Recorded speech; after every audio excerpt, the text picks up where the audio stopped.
Hi guys, welcome to my YouTube channel. So ngayon may panibago po tayong video guys. O may panibago po tayong video na i-share ko po sa inyo.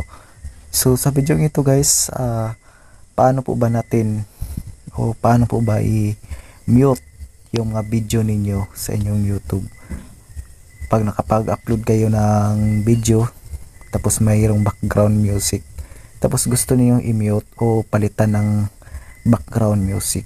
So paano po ba? So ngayon ipapakita ko po sa inyo kung paano po natin i-mute o palitan ng background music ang inyong video sa YouTube na ina-upload sa YouTube.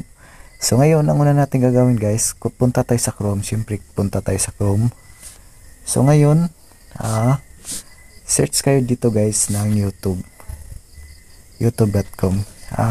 Siyempre kailangan po nakalagin yung YouTube account niyo dyan. So ngayon i-click natin yung profile na yan sa gilid, tapos i-click natin ang your channel. Kailangan guys naka-desktop site po yan, kaya kailangan naka-desktop site po yan guys. Tapos i-click nyo ang customize channel.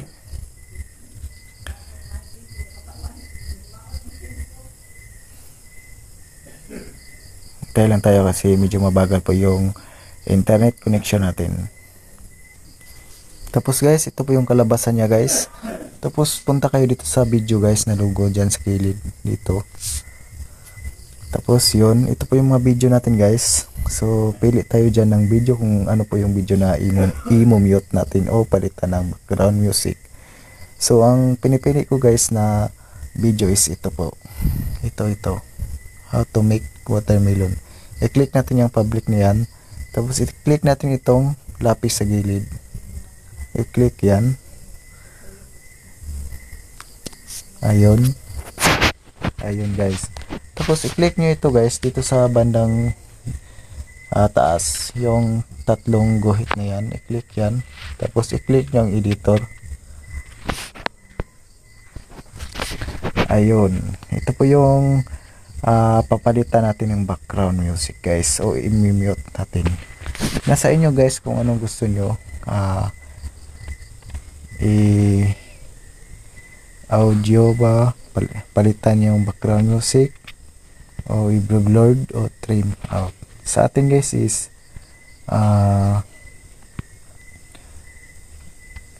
palitan natin ng background music. So i-click lang nyo itong plus guys, yan, i-click yung plus na yan.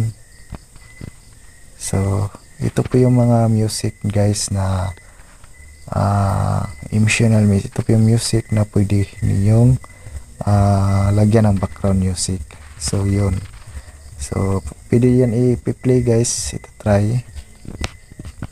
Wala po yung mga copyright guys, yung mga background music na yan.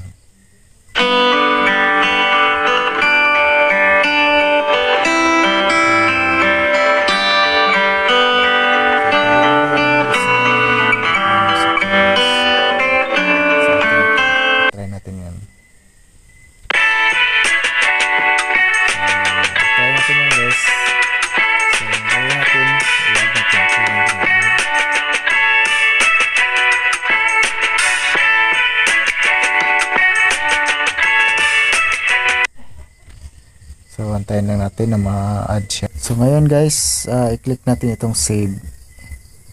I-click ang save, tapos i-click ang save. Ito ba yung nakalagay guys, save changes. It may take a few hours for your changes to apply during the time. Viewers will see the current version to the video. You won't be able to make other changes to the video. The original version of your video will be stored. You can undo turn. So yun, ito po yung mga changes niya guys. Will you wait for your can leave this site. So maghintay lang tayo ng ilang oras para ma-change yung background music. Tapos click natin ang save. Ayun, hintay lang tayo ng ilang oras guys at mapalitan na po yun ang background music, yung mga video natin. Tapos guys, back tayo kasi napalitan na po yan. So checking na po siya guys, checking yung status niya.